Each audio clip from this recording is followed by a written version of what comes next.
Before kings and castles, there was another Britain, a land of wild forests, ancient rivers, and deep mystery. Imagine a time when the island was a frontier, its story beginning with the first footsteps on a lonely shore. These early Britons were pioneers, crossing land bridges and later rough seas, bringing skills like farming and metalworking. They built roundhouse villages shaped by nature and the changing seasons, surviving in a wild land.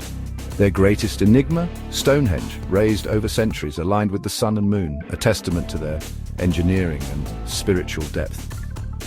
As time passed, a new culture emerged, the Celts, fierce warriors, skilled artists and storytellers. Their society was tribal, led by chieftains and queens, guided by druids who held sacred ceremonies in forest groves. The Britons' world was proud, spiritual and free, but their isolation was ending. Across the sea, a new power was rising. The age of the Romans was about to begin. Rome, empire of stone roads and ambition, set its sights on Britain. Julius Caesar's first invasions were brief, but they planted a seed.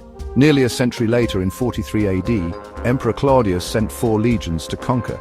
The Britons fought bravely, led by chieftains like Caratacus, but Roman discipline prevailed. Yet the spirit of the Britons was unbroken. When the Romans wronged Queen Boudicca of the Iceni, she rose in fury, uniting tribes and burning Roman cities to the ground. For a moment it seemed the Britons might drive Rome out, but the Roman legions regrouped, crushing the rebellion in a final battle.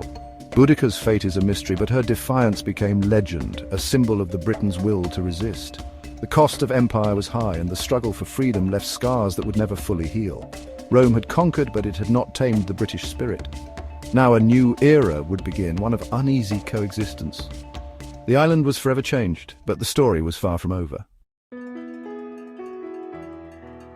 With Boudicca's defeat, Rome ruled not just by force, but by transforming Britain itself. Tribal leaders adopted Roman ways, clothes, language and customs, in exchange for power and wealth. Towns like Londinium and Iberacum rose with straight streets, forums and bathhouses. Villas brought luxury to the elite, while ordinary Britons toiled in fields and mines, paying heavy taxes. Old gods mingled with new, creating a unique Romano-British culture. To guard their province, the Romans built Hadrian's Wall, a stone frontier marking the edge of empire. For nearly 3 centuries, Roman order and British tradition coexisted, shaping a land of contrasts. But beneath the surface, old identities endured. The eagle's shadow would not last forever. Change was coming once more. The legions would not always remain. By the early 400s, Rome was crumbling and its legions withdrew from Britain. Suddenly, the Britons were left to fend for themselves. Roman towns emptied, villas abandoned, roads fell to ruin. Local warlords rose, carving out kingdoms from the chaos. This was the age of legends, of Arthur and heroic resistance. But unity shattered, and rival kingdoms fought for power. Raiders from Ireland, the Picts from the north, and new Germanic peoples, the Angles, Saxons and Jutes, descended on the island. At first they came as raiders, then as settlers seeking new homes. The old order was gone. Britain was a land up for grabs. The struggle for its soul had begun anew. The legacy of the Britons would be tested as never before. The Anglo-Saxons arrived, first as mercenaries, then as conquerors and settlers. The Britons fought fiercely, inspiring legends like Arthur, but were slowly pushed west into Wales, Cornwall and northward. The east became Anglo-Saxon England, but the Britons' story did not end.